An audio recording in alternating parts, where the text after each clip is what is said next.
16 जुलाई 1945 ये वो दिन था जब इंसानियत को तबाह करने वाले हथियार एटॉमिक बॉम्ब को पहली बार टेस्ट किया जा रहा था। ह्यूमन हिस्ट्री में पहली बार एक ऐसा वेपन मैदान में उतर चुका था जो दुनिया को हमेशा हमेशा के लिए बदलने वाला था।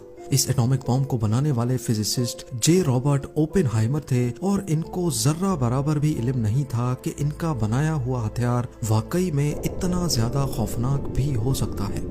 जब उन्होंने इसकी तबाही अपनी आंखों से देखी तो उन्होंने ये तारीखी जुमले कहे, Now I am become death, the destroyer of worlds. इसी एटॉमिक बॉम्ब ने ओपेनहाइमर को तबाही के दहाने पर क्यों और कैसे ला खड़ा किया। जिस शख्स की मेहनत की वजह से अमेरिका वर्ल्ड वॉर 2 जीता था, उसी को अमेरिका ने पूरी दुनिया में जलील और रुस्वा आखिर क्यों किया था। ज़ेम टीवी की वीडियोस में एक बार फिर से खुशामदीद।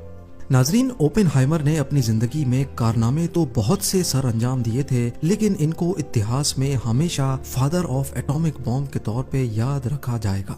1904 में पैदा हुए और सिर्फ 18 साल की एज में केमिस्ट बनने का ख्वाब इनको हार्वर्ड ले गया।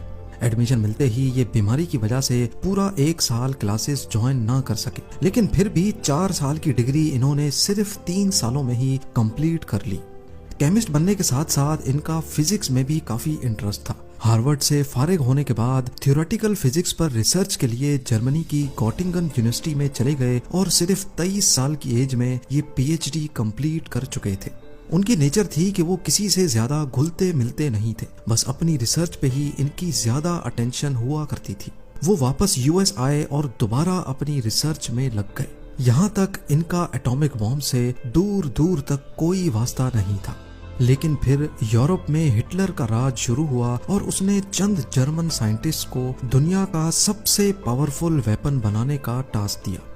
अब यहाँ एंट्री होती है एल्बर्ट आइंस्टाइन की। जी हाँ, आइंस्टाइन ने हिटलर का ये खतरा भांप लिया और अमेरिकन प्रेसिडेंट रोजवेल्ट को एक लेटर लिखकर कहा कि हमें भी इस तरह का वेपन तैयार करना चाहिए, वरना कल को हिटलर हम पर हावी हो सकता है।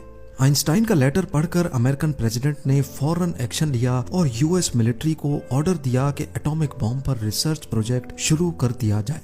इस मशहूर जमाना प्रोजेक्ट को आज दुनिया मैनहट्टन प्रोजेक्ट के नाम से जानती है। ऐसा माना जाता है कि एटॉमिक बॉम्ब शायद कभी बन ही नहीं पाता अगर एल्बर्ट आइंस्टाइन अमेरिकन प्रेसिडेंट को ये लेटर ना लिखते। खैर, अब होना तो ये चाहिए था कि मैनहट्टन प्रोजेक्ट के लिए यूएस आर्मी आइंस्टाइन को ही चुनती, क्योंकि उन्होंने ही अमेरिकन प्रेसिडेंट को ये लेटर लिखा था। लेकिन ऐसा नहीं हुआ। एल्बर्ट आइंस्टाइन का बैकग्राउंड जर्मनी से था और यूएस आर्मी